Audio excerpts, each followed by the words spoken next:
Sud Radio Berkov dans tous ses états. Le face-à-face. 13h03 quasiment sur Sud Radio, l'heure pour nous de vous présenter ce face-à-face aujourd'hui. André Berkov reçoit Claude Janvier qui vient nous voir pour ce livre L'État profond français, c'est aux éditions K. Bonjour Claude Janvier. Bonjour. Alors Claude Janvier, effectivement, vous avez déjà reçu pour le précédent ouvrage. Et là, quand je l'ai reçu, je me suis dit, avec une point d'interrogation, l'État profond français. Parce qu'il faut le dire, chaque pays, chaque nation importante a son appel le Deep State. Et d'ailleurs, en ce moment, enfin celui qui en parle le plus depuis des années, c'est Donald Trump, qui fut président, qui à nouveau se présente à la candidature pour la présidence américaine. Le scrutin aura lieu le 5 novembre prochain. Et qui parle du Deep State, l'État profond, le Deep State. Comment on pourrait définir, d'abord, Claude Janvier, cet État profond? Que veut dire l'État profond? Parce qu'on se dit, mais les institutions, on connaît. Oui, d'accord. Mais c'est quoi, à ce moment-là, par l'État profond? Ça consiste en quoi? Eh bien, ou en qui? L'État profond français, enfin, comme les États profonds, d'ailleurs, c'est ce qu'on ne voit pas. C'est-à-dire qu'au-delà des élections, au-delà le fait d'élire un président, au-delà du fait d'élire des députés, c'est en fait tout l'appareil de l'État. C'est la machine, quoi. C'est la machine. La machine reste en place. La machine reste en place avec ses réseaux, ses clubs secrets discrets, et c'est son influence.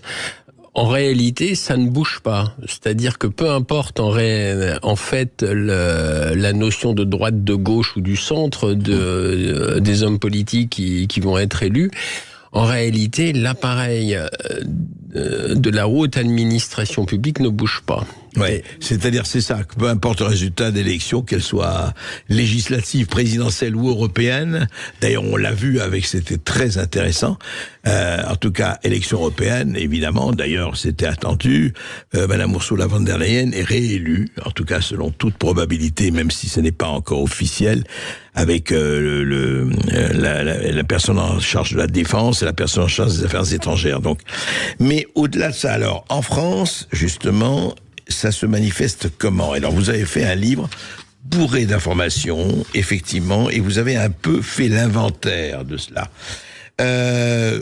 Et vous avez commencé par... d'ailleurs, faisons un peu, vous faites un...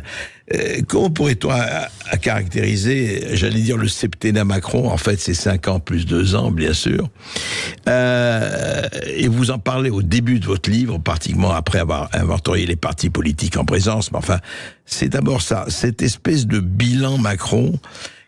Qu'est-ce que vous pouvez dire là-dessus, aujourd'hui, avec le recul? Force est de constater que c'est quand même un bilan catastrophique. Au-delà de... il y a eu quand même cette répression sanglante des Gilets jaunes, on ne l'oublie pas.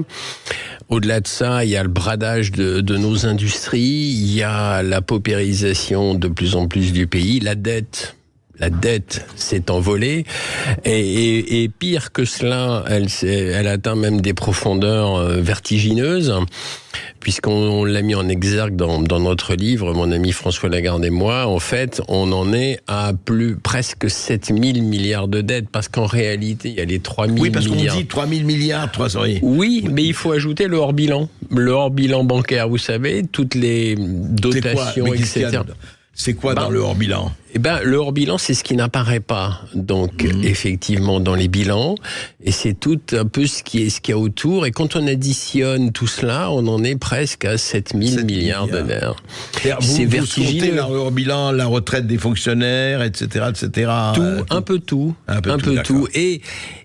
Et là, c'est vertigineux. Alors, quand on fait le bilan, effectivement, aujourd'hui, quand même, je rappelle quelques chiffres, 15 800 000 pauvres, chiffre documenté en France, sur 32 millions d'actifs. Chiffre vraiment documenté. Ouais. On l'avait documenté, mon ami Jean-Louis Zambert et moi, quand nous avions écrit Le virus et le président, qui est sorti fin décembre 2020. Donc déjà, voyez-vous, ça date déjà de 4 ans.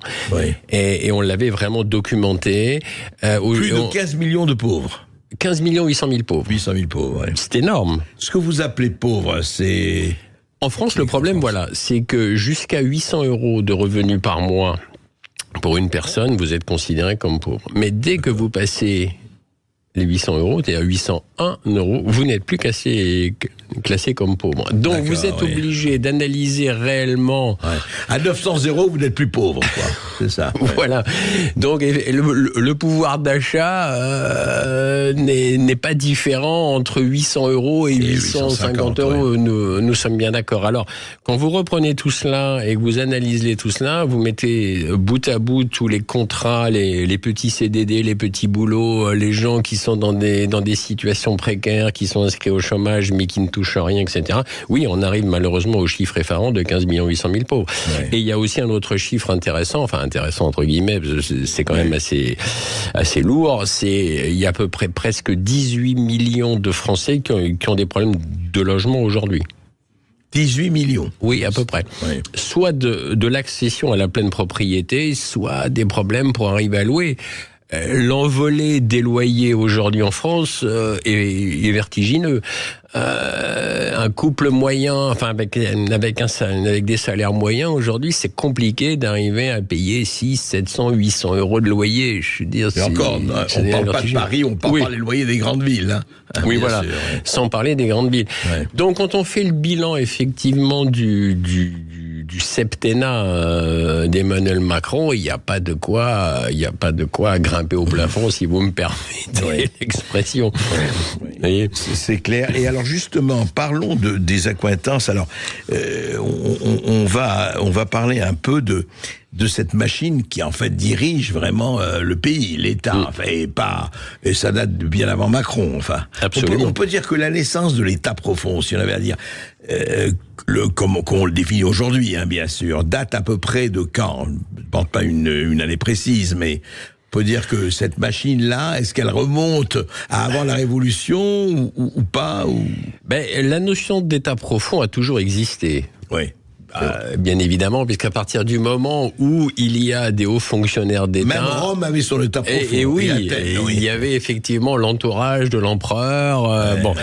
Mais il y a une différence, c'est-à-dire le grand problème, c'est que depuis 3-4 décennies, la collusion entre la haute fonction d'État et la haute sphère privée est devenue de plus en plus évidente. Ça veut dire qu'aujourd'hui, vous avez un mélange donc des intérêts privés sur les intérêts publics et vice-versa. Et d'ailleurs, ce qui est complètement anormal, c'est qu'aujourd'hui, on peut avoir une haute personnalité de l'administration publique qui va passer dans le privé. On va appeler ça du pantouflage, Et quand vous avez quelqu'un qui passe du privé dans la haute fonction publique, on appelle ça du rétro-pantouflage. C'est les portes coulissantes, quoi. Voilà, c'est ça. J'aime bien le terme, c'est ça. C'est les portes coulissantes. Ouais. Mais le problème, c'est qu'il y a forcément conflit d'intérêts. C'est pas possible. C'est pas possible qu'une personne qui est dans la haute fonction publique, qui va passer tout d'un coup dans le privé, et c'est pas possible qu'il n'y ait pas de conflit d'intérêts. Donc le problème, on est de plus en plus dans cette espèce de collusion, et donc au profit de qui ?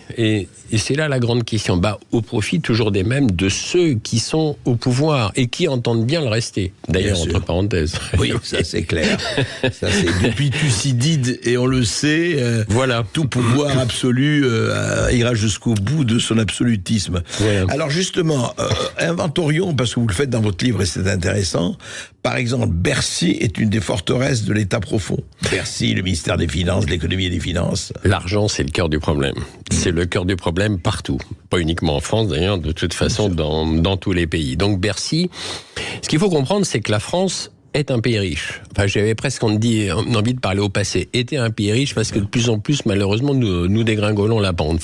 Forcé de le constater. Mais qui dit pays riche dit effectivement attirer les convoitises de puissances étrangères. Bien sûr. Bercy, c'est le cœur du pouvoir. C'est vrai que le bâtiment lui-même, d'ailleurs, quand on le regarde bien, vous avez une piste d'hélicoptère quand même pour atterrir sur le toit. Bercy a son petit port fluvial, personnel.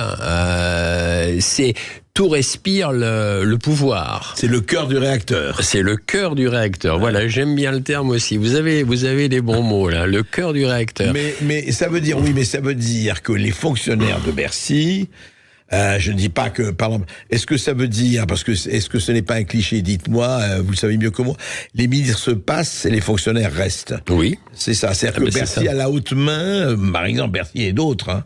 C'est ça. Ah ben Bercy a la haute main sur la France, hein. Et c'est pour ça que Bercy attire, comme je l'ai souligné, les puissances étrangères. Aujourd'hui, enfin depuis d'ailleurs une petite décennie, voire un peu plus, BlackRock, par exemple, le géant financier, a ses accès à Bercy. Le cabinet McKinsey, connu, a son accès à Bercy. La porte ouverte, vous voulez dire, il est reçu. Oui, la porte ouverte. Donc nous avons effectivement de l'influence des finances étrangères au sein de Bercy. Surtout que si je suis bien informé, plus de la moitié la moitié des investissements en France, c'est des étrangers, et donc les investisseurs étrangers représentent 52% des investissements. Absolument. Absolument. Et c'est Bercy qui traite avec eux. Et oui, et oui. Il ne faut pas oublier que M. Emmanuel Macron était quand même ministre de l'économie et des finances. Bien sûr. C'est l'époque d'ailleurs, malheureusement, où il nous a bradé Alstom. Oui. Reconnaître. Revendu à General Electric, enfin bon, on connaît l'histoire. Et qui va être acheté en partie, mais beaucoup plus cher. Absolument. Donc là, voilà, ça fait vraiment partie de l'état profond. On peut effectivement... Ça rentre dans la case. Ça rentre dans la case, tout à fait. C'est un énorme problème. Oui, parce que ce qui est intéressant, et juste un mot, c'est que tout se passe en dehors du Parlement, en dehors de la législative, en dehors du judiciaire. Absolument. C'est l'exécutif qui fait. Voilà. Absolument. De toute façon, vous savez, aujourd'hui, la notion d'état de droit, moi, je la remets en question en France. C'est-à-dire que normalement, il y a, comme on le sait, une séparation des pouvoirs, le législatif, l'exécutif, le judiciaire, et il y avait le quatrième pouvoir non officiel qui représente les médias. Enfin, aujourd'hui, moi, le législatif, l'exécutif et le judiciaire, c'est un fondu. Est-ce que vraiment il y a un fondu enchaîné? Fondu enchaîné, c'est bien. Oui, c'est ça. Non, mais c'est ça. Et malheureusement, pour des pouvoirs qui devraient être indépendants. Bien sûr. Et qui ne le sont plus. On va continuer à en parler, à inventorier cet état profond à bien définir, parce que cet état profond, il a été là, il est là, et il sera encore là. Qu'est-ce qu'on peut faire? Et il y a des choses à faire, bien sûr. À tout de suite. Appelez-nous 0826 300 300 pour réagir, pour témoigner et poser toutes vos questions. On est sur Sud Radio jusqu'à 14h. À tout de suite. Sud Radio Berkov dans tous ses états, midi 14h. André Berkov. Ici Sud Radio. Les Français parlent au français. Je n'aime pas la blanquette de veau. Je n'aime pas la blanquette de veau. Sud Radio Berkov dans tous ses états. Et oui, l'état profond, le deep state est là, et bien là, et c'est j'y suis, j'y reste, comme disait un certain maréchal. Justement, Claude Janvier, parlons un peu, alors, la haute administration, elle est, que ce soit à Bercy ou ailleurs, qui a fait aussi des choses formidables. Il ne faut pas non plus... il ne s'agit pas là d'incriminer il s'agit de constater le rôle qu'elle joue. Et cette haute administration, en fait, et on va parler après de ces portes coulissantes et de ce pantouflage, mais comment elle se compose, et quel rôle elle joue en fait? La haute administration publique joue un rôle clé, parce qu'en fait, ce sont eux qui ont les rênes, les clés de l'État. Je vais vous donner un exemple, et d'ailleurs un exemple que l'on cite dans notre livre. On a pris l'exemple d'un monsieur qui s'appelle Renaud Denoy de Saint-Marc. Oui. Haut fonctionnaire d'État, puisque dans les années 90, il a tenu le poste prestigieux de secrétaire d'État du Palais de l'Élysée, donc du gouvernement. Oui. Donc plus très influent que ce poste, on ne trouve pas. C'est celui d'Alexis Collère, si je ne m'abuse. Oui, absolument. C'est ça, avec Emmanuel Macron. C'est ça. Alors, ce qu'il faut comprendre, c'est que M. Denoy de Saint-Marc, donc à l'époque où il présidait le secrétaire général de l'Élysée, il occupait aussi, alors avec des dates qui se chevauchaient, c'est là où ça devient intéressant, des dates qui s'entrecroisent. Il était aussi président du CEA, du commissariat à l'énergie atomique. Il était aussi président de l'ENA. Il a été aussi président de l'Académie des sciences politiques. Il a été aussi président. À peu près en même temps. Alors, c'est des dates qui chevauchent, voyez-vous. Bien sûr, bien sûr. Il a été aussi, pardon, je vous ai interrompu, oui. Il a été aussi président de la Fédération de chasse, qui est quand même en France un énorme lobby. Ça, tout le monde le sait.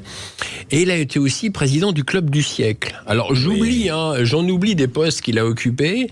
Alors, je ne vais pas mettre en doute ses qualités, ni son intelligence, ni son instruction, mais avec mon ami François Lagarde, on s'est posé la question. On s'est demandé comment une personne aussi brillante soit-elle, peut-elle exercer une vingtaine de fonctions différentes et qui se chevauchent. Et là, la réponse, nous ne l'avons pas. Parce que je pense qu'on peut tenir, 1, 2, 3 fonctions si on est brillant, si on est rapide, si on sait s'organiser. Mais tenir une vingtaine de fonctions différentes, ce n'est pas possible. Oui, et ce n'est pas les jetons de présence d'un conseil d'administration. Ça n'a rien à voir. Ça n'a rien à voir.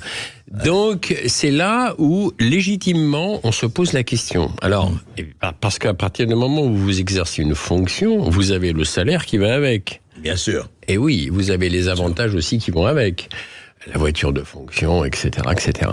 Donc là, il est légitime de se poser la question. Alors, vous savez, moi, la notion de l'état profond, ce n'est pas que je conteste un état profond. Je conteste l'état profond à partir du moment où cet état profond ne va pas dans le sens de faire progresser la société et ne va pas dans le sens de faire progresser le bien-être du peuple. Ça, le bien commun, le bien commun. Oui. Moi, après, qu'il y ait un état profond qui dirige un pays, je n'ai rien contre à partir du moment où, comme je viens de le souligner, ça va dans le sens du bien commun. Or, force est de constater que depuis les 3 dernières décennies, depuis l'avènement de Nicolas Sarkozy à la présidence de la République, suivi de François Hollande, et maintenant d'Emmanuel Macron, force est de constater que la question peut se poser. Est-ce qu'on va vraiment dans le sens du bien commun ou est-ce qu'on est en train un peu de dégringoler avec toute cette ingérence de la haute finance internationale anglo-saxonne qui maintenant a les pieds, a ses grandes entrées dans notre pays. Voilà. Oui, ce que vous dites d'ailleurs, soyons clairs, et vous n'êtes pas le seul à le dire, c'est qu'au fond, on n'est pas seulement, disons les USA, l'Angleterre à un moment donné, mais le monde anglo-saxon donne le là et pratiquement tient les rênes, quoi, quelque part. C'est ça. C'est d'ailleurs ça que j'ai mis en exergue dans mon précédent livre, qui s'appelle Les Démasqués. D'ailleurs, vous m'aviez reçu à l'époque fort gentiment, et d'ailleurs, je vous en remercie. Mais c'est ça, il y a la mainmise vraiment de la haute finance internationale. Et malheureusement, parce que quand on analyse aujourd'hui BlackRock est quand même actionnaire de toutes nos grandes entreprises du CAC 40. Donc, toutes, pratiquement. Quasiment toutes. Quasiment toutes. Extraordinaire, BlackRock, oui, c'est les fameux fonds de pension. Et oui. Plus que ça, oui. Donc, alors, on peut quand même se poser légitimement la question, comment une entité monstrueuse comme BlackRock, qui, je le rappelle, gère 9 000 milliards d'actifs, quand même, aujourd'hui. 9 000 milliards de dollars d'actifs. Oui, ouais. C'est ça, c'est ce qui n'est pas rien. Ouais. Et a quand même une partie... 3 fois notre dette. Oui, c'est ça. Et a des participations actives donc dans des grosses entreprises comme Safran, BNP, etc. Donc là, ça coince. Alors justement, c'est intéressant, vous avez parlé de Renaud de Saint-Marc, vous avez parlé effectivement de cela. Et comment ça se passe alors dans le concret ?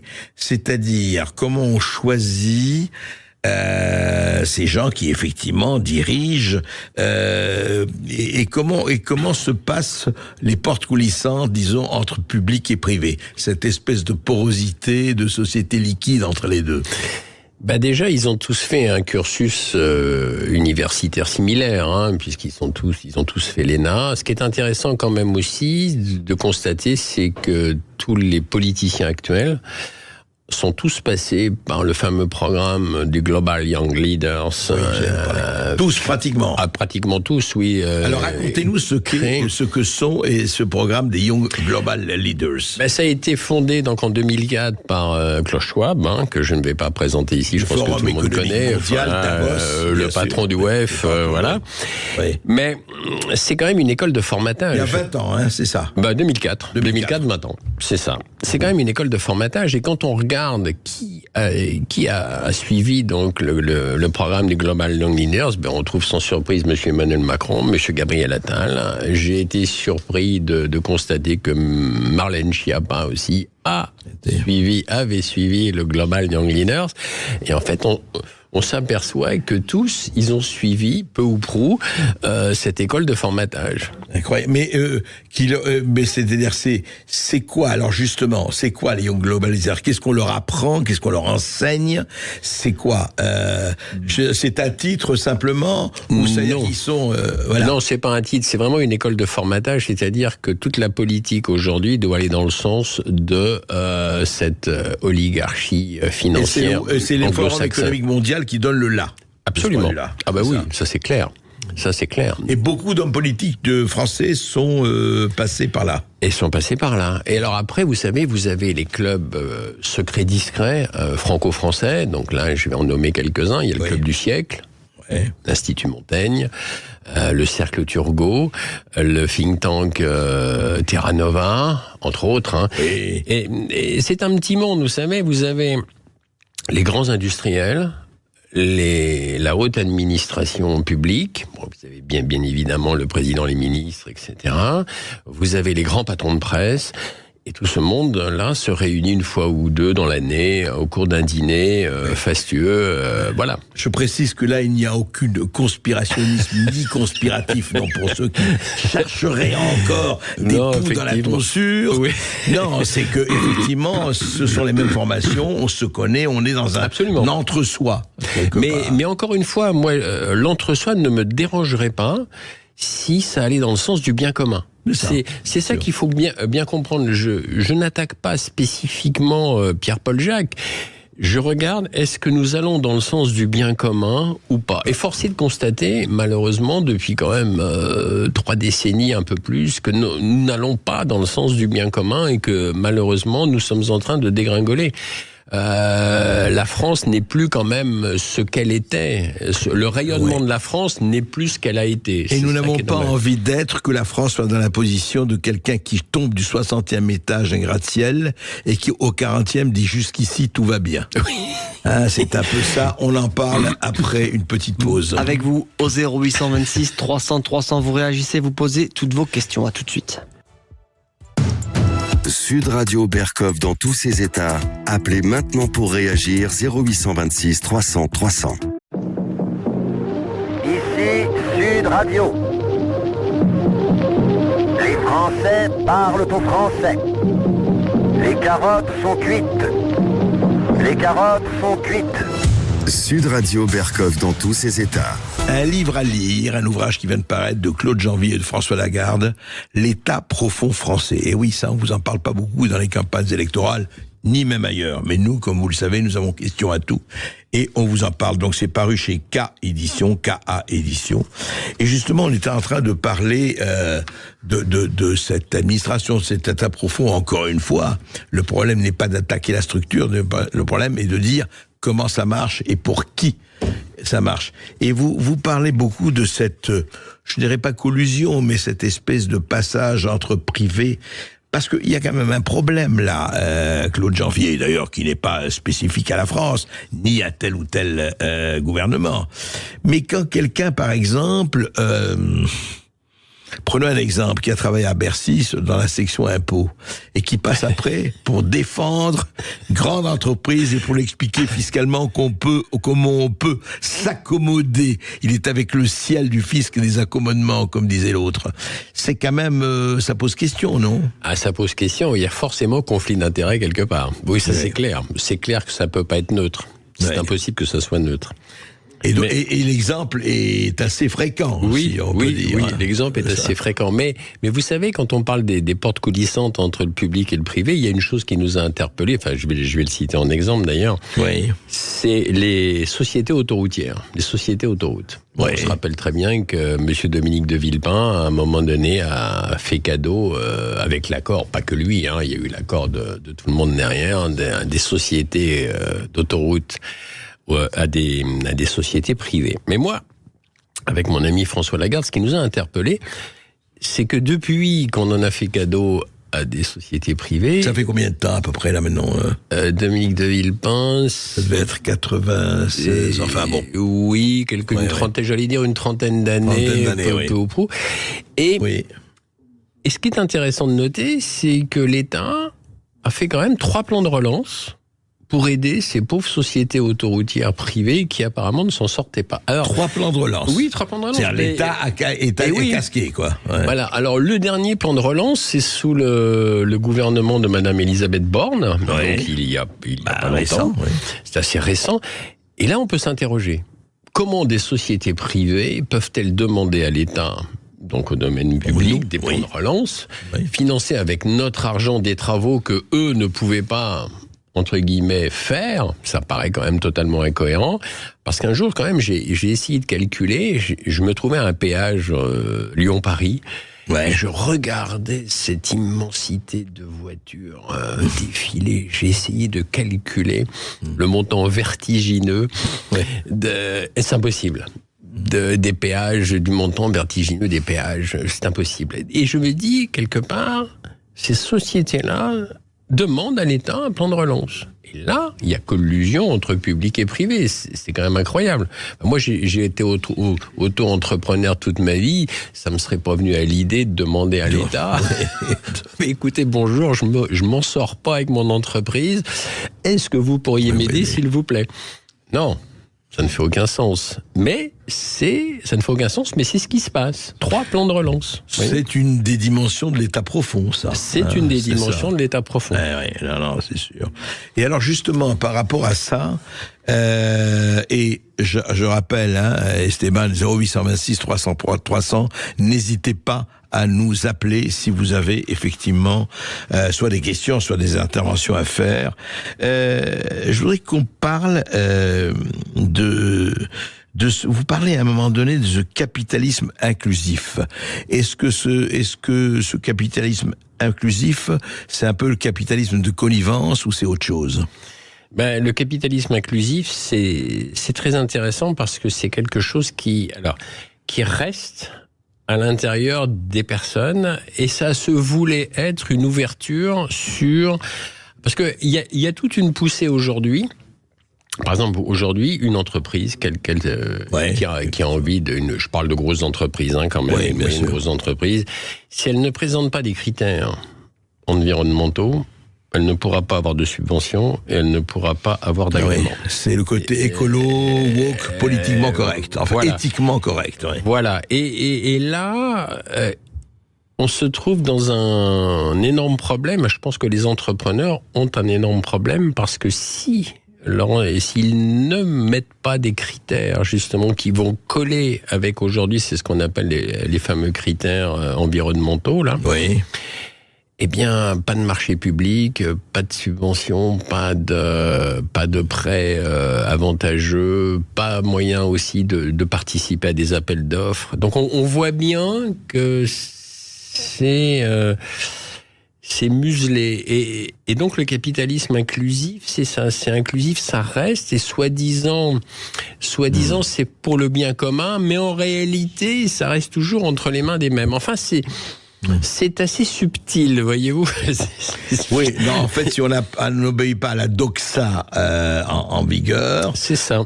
On dit, écoutez, vous n'aurez pas les subventions, comme vous dites, vous n'aurez pas l'aide, et puis les commandes, ce sera pas les mêmes.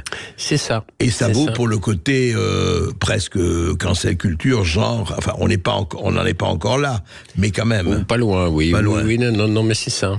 Et alors, est-ce que le capitalisme de connivence, parlons un peu de celui-là, est-ce que c'est un peu aussi l'entre-soi par rapport à l'État profond, c'est-à-dire on fait bénéficier c'est vieux comme le monde, mais enfin, vous pouvez essayer les gens qu'on connaît, les relations, les réseaux, etc.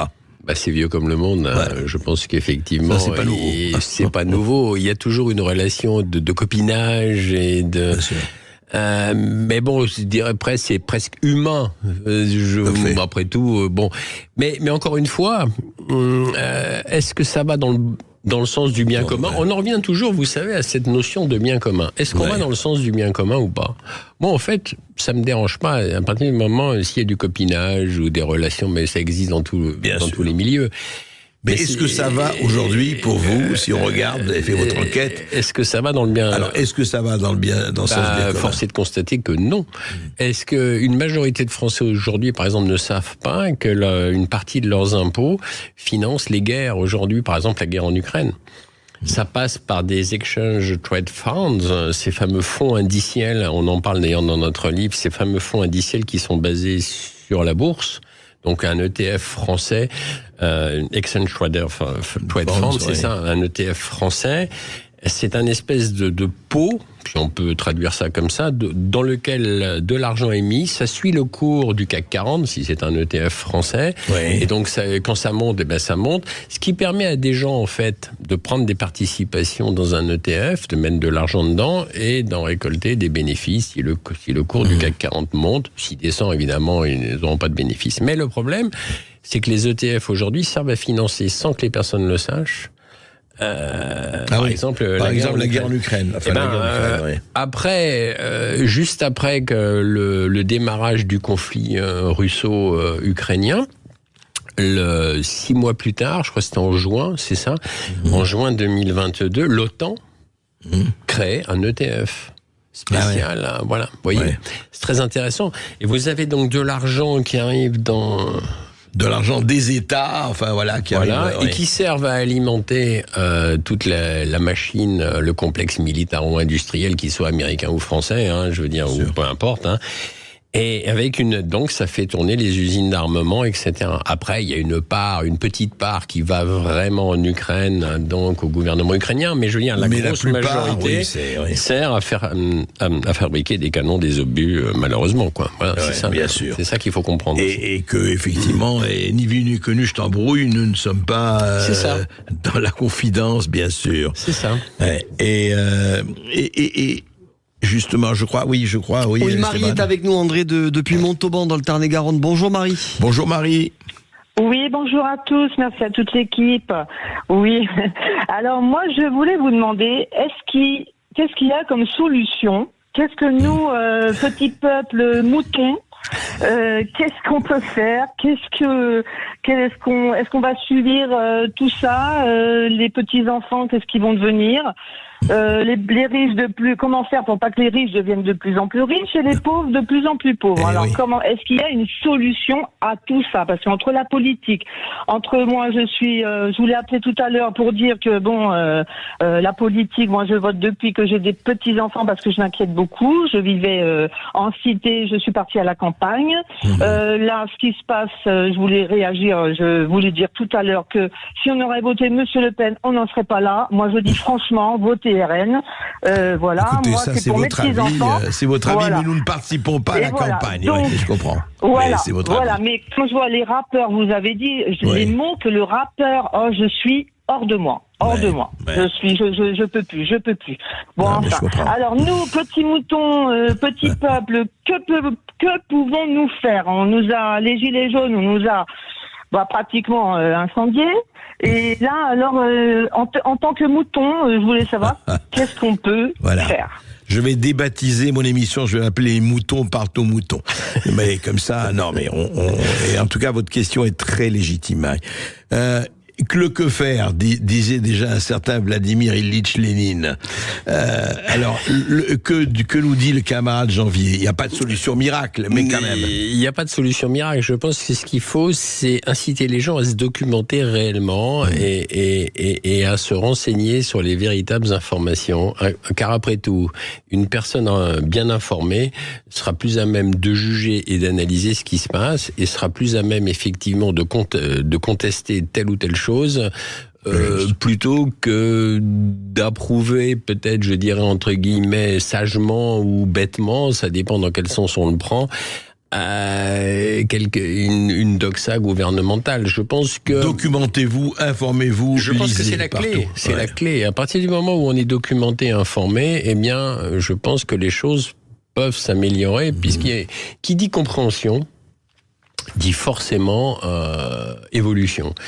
Pas de compréhension, pas d'évolution, et quand il n'y en a plus du tout de compréhension, à ce moment-là, on sombre malheureusement de plus en plus dans le chaos. Oui, un homme ou une femme averti en valent 4. Faut le dire. C'est exact. On va continuer d'en parler après cette courte pause sur Sud Radio. 0826 300 300, vous aurez la parole évidemment. Nous sommes ensemble jusqu'à 14h avec Claude Janvier et André Berkoff. À tout de suite. Sud Radio Berkoff dans tous ses états, midi 14h. André Berkoff. Ici Sud Radio. Les Français parlent au français. Je n'aime pas la blanquette de veau. Je n'aime pas la blanquette de veau. Sud Radio Berkoff dans tous ses états. 13h47 sur Sud Radio, toujours avec Claude Janvier. On parle de son livre L'État profond français aux éditions KA. Et nous avons Philippe qui nous appelle depuis Caen. Bonjour Philippe. Salut Philippe. Bonjour André, bonjour Monsieur Janvier. Bonjour. Monsieur Janvier, félicitations pour votre travail. Juste un parallèle, je voudrais aussi, vous êtes au courant, un excellent livre de Vincent Jauvert, Mafia d'État, qui est dans ce contexte, dans ce jus, d'accord. Alors, les hauts fonctionnaires, les cabinets ministériels, ce sont les Sherpas, on les connaît, c'est effectivement des très hauts fonctionnaires qui font partie du système.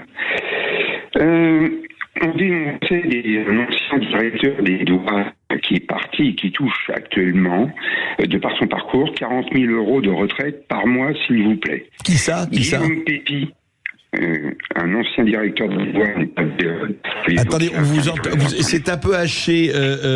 Philippe, on va vous reprendre dans quelques instants. Peut-être enlever le parleur de votre téléphone. Non, s'il peut l'enlever tout de suite, on l'attend. Okay.